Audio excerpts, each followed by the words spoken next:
بسم اللہ الرحمن الرحیم۔ ایک بار جبرائیل علیہ السلام نبی کریم صلی اللہ علیہ وسلم کے پاس آئے تو آپ صلی اللہ علیہ وسلم نے دیکھا کہ جبرائیل علیہ السلام کچھ پریشان ہیں۔ آپ صلی اللہ علیہ وسلم نے فرمایا کہ جبرائیل کیا معاملہ ہے؟ آج میں آپ کو غمزدہ دیکھ رہا ہوں۔ جبرائیل علیہ السلام نے عرض کی، اے محبوب کل، میں اللہ کے حکم سے جہنم کا نظارہ دیکھ آیا ہوں۔ اس کو دیکھنے سے مجھ پر غم کے آثار نمودار ہوئے ہیں۔ نبی کریم صلی اللہ علیہ وسلم نے فرمایا کہ جبرائیل، مجھے بھی جہنم کے حالات بتاؤ۔ جبرائیل نے عرض کی، جہنم کے کچھ 7 درجے ہیں، ان میں سے جو سب سے نیچے والا درجہ ہے، اللہ اس میں منافقوں کو رکھے گا۔ اس سے اوپر والے درجے میں اللہ تعالیٰ مشرک لوگوں کو ڈالیں گے۔ اس سے اوپر 5ویں درجے میں اللہ سورج اور چاند کی پرستش کرنے والوں کو ڈالیں گے۔ 4تھے درجے میں اللہ پاک آتش پرست لوگوں کو ڈالیں گے۔ تیسرے نمبر کے درجے میں اللہ پاک یہود کو ڈالیں گے۔ دوسرے نمبر کے درجے میں اللہ تعالیٰ عیسائیوں کو ڈالیں گے۔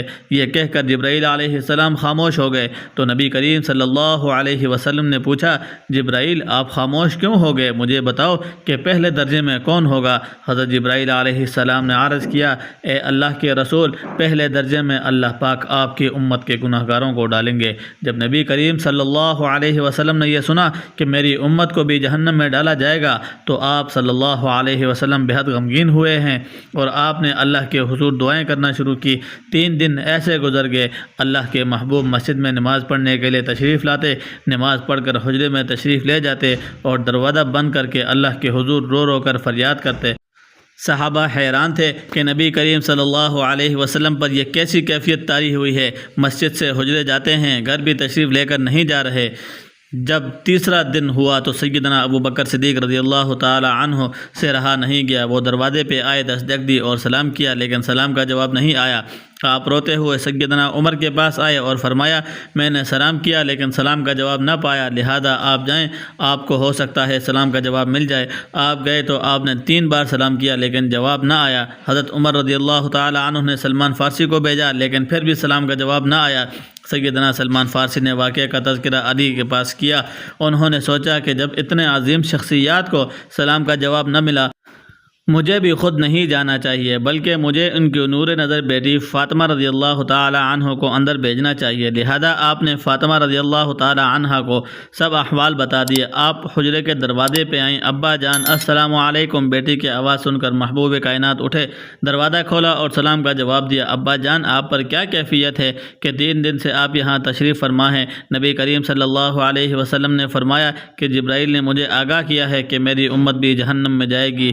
فاطمہ بیٹی، مجھے اپنی امت کے گناہ گاروں کا غم کھائے جا رہا ہے اور میں اپنے مالک سے دعائیں کر رہا ہوں کہ اللہ ان کو معاف کر اور جہنم سے بری کر۔ یہ کہہ کر آپ پھر سجدے میں چلے گئے اور رونا شروع کیا، یا اللہ میری امت کے گناہ گاروں پر رحم فرما، ان کو جہنم سے آزاد کر دے۔ اتنے میں حکم آ گیا، اے میرے محبوب، غم نہ کر، میں تم کو اتنا عطا کروں گا کہ آپ راضی ہو جائیں گے، آپ خوشی سے کھل اٹھیں گے۔ فرمایا، لوگوں، اللہ نے مجھ سے وعدہ کر لیا ہے کہ وہ روز قیامت مجھے میری امت کے معاملے میں خوب راضی کریں گے، اور میں نے اس وقت تک راضی نہیں ہونا جب تک میرا آخری امتی بھی جنت میں نہ چلا جائے۔ محترم ناظرین، یہ تسبیح پڑھنے سے اللہ تعالیٰ اس کے تمام گناہ معاف کر دیتا ہے۔ یہ سب نبیوں کے لاڈلی تسبیح ہے، اس سے بندہ گناہ گار نہیں رہتا اور قبر کا واجب عذاب ٹل جاتا ہے۔ یہ تسبیح پڑھنے سے اس کی مغفرت کے لیے 70,000 فرشتے زمین پر اترتے ہیں اور ان کے لیے رحمت کی دعائیں کرتے ہیں۔ فرمایا، جب بندہ اس تسبیح کو پڑھتا ہے تو وہ اللہ کی رضا کے قریب پہنچ جاتا ہے۔ حضرت اسرائیل علیہ السلام کی طرف سے نرمی کا عالم ہوگا،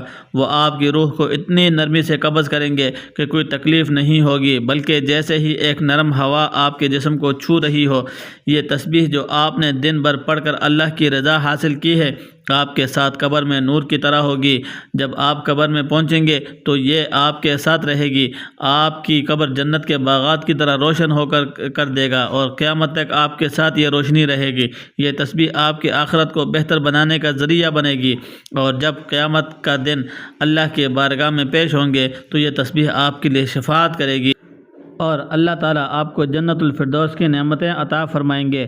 حضرت عبداللہ بن بریدہ رضی اللہ تعالی عنہ روایت کرتے ہیں کہ نبی صلی اللہ علیہ وسلم نے فرمایا، جو شخص یہ تسبیح پڑھ کر یہ سورت پڑھے گا، اس کی دعا ہر وقت ضرور قبول ہوتی ہے، اور جو شخص دن میں 100 مرتبہ یہ کلمات کہہ دے، اللہ تعالیٰ اس کے تمام گناہ معاف کر دیتا ہے، چاہے وہ سمندر کی جاگ کے برابر ہوں۔ یہ سورت اور کلمات ایک ساتھ پڑھنے سے اس کی مغفرت کے لیے 70,000 فرشتے زمین پر اترتے ہیں اور ان کے لیے رحمت کی دعائیں کرتے ہیں۔ فرمایا، جب بندہ ان کلمات کو پڑھتا ہے تو وہ اللہ کی رضا کے قریب پہنچتا ہے۔ حضرت اسرائیل علیہ السلام کی طرف سے نرمی کا عالم ہوگا اور وہ آپ کی روح کو اتنی نرمی سے قبض کریں گے کہ کوئی تکلیف نہ ہوگی، بلکہ جیسے ایک نرم ہوا آپ کے جسم کو چھو رہی ہو۔ یہ کلمات جو آپ نے دن بھر پڑھ کر اللہ کی رضا حاصل کی ہے، آپ کے ساتھ قبر میں نور کی طرح ہوں گے۔ جب آپ قبر میں پہنچیں گے تو یہ نور آپ کے ساتھ رہے گا۔ جو شخص سورہ اخلاص کی تسبیح کسی بھی نماز کے بعد ایک مرتبہ پڑھے گا تو حضور صلی اللہ علیہ وسلم کی شفاعت اس پر نصیب ہوگی۔ محترم ناظرین، آپ نے سب سے پہلے حضور پاک صلی اللہ علیہ وسلم کی ذات اقدس پر درود شریف کا نذرانہ پیش کرنا ہے۔ ایک بار ثواب کی نیت سے میرے ساتھ بھی درود پاک پڑھ لیں۔ بسم اللہ الرحمن الرحیم۔ اللہم صلی علی محمد وعلی آل محمد کما صلیت علی ابراہیم وعلی آل ابراہیم انک حمید مجید۔ اللہم بارک علی محمد وعلی آل محمد کما بارکت علی ابراہیم وعلی آل ابراہیم انک حمید مجید۔ درود پاک پڑھنے کے بعد آپ نے ایک تسبیح سورہ اخلاص کی پڑھنی ہے۔ سورہ اخلاص قرآن مجید کی سب سے چھوٹی سورت ہے جو 4 آیات پر مشتمل ہے، جس میں اللہ کی توحید، رسالت اور وحدانیت کو بیان کیا گیا ہے، اور یہ سورت ہر کسی کو آتی ہے۔ ایک بار ثواب کی نیت سے میرے ساتھ بھی پڑھ لیں۔ بسم اللہ الرحمن الرحیم۔ قل هو اللہ احد اللہ الصمد لم یلد ولم یولد ولم یکن له کفوا احد۔ اس تسبیح سورہ اخلاص پڑھنے کے بعد آپ نے 33 مرتبہ استغفر اللہ ربی، یہ پورے استغفار پڑھنا ہے۔ اس کے بعد آپ نے 7 مرتبہ سورہ مزمل کی تلاوت کرنی ہے۔ آخر میں پھر آپ نے 1 مرتبہ درود پاک پڑھنا ہے جو شروع میں پڑھنا تھا۔ اس عمل کی برکت سے آپ کے تمام گناہ معاف ہو جائیں گے اور جنت آپ پر واجب ہو جائے گی۔ میری اللہ رب العزت سے دعا ہے کہ اللہ تعالی ہمیں نیک اعمال کرنے کی توفیق عطا فرمائے۔ اللہ تعالی نیکی کی بات کو سننے، سمجھنے اور اس پر عمل کرنے کی توفیق عطا فرمائے، اور جو مانگا مقدر فرمائے، جو نہیں مانگ سکے وہ بن مانگے اللہ رب العزت ہمیں عطا فرمائے۔ اللہ تعالیٰ سے دست ادب دعا کرتے ہیں کہ میرے تمام مسلمان بہن بھائیوں کو بروز قیامت حضور صلی اللہ علیہ وسلم کی شفاعت نصیب فرمائے، آمین یا رب العالمین۔ اگر آپ کو ویڈیو اچھی لگے تو ویڈیو کو لائک اور چینل کو آپ نے ضرور سے سبسکرائب کر دینا ہے، اور ویڈیو کو صدقے کی نیت سے آگے شیئر کر دینا ہے۔ اللہ حافظ۔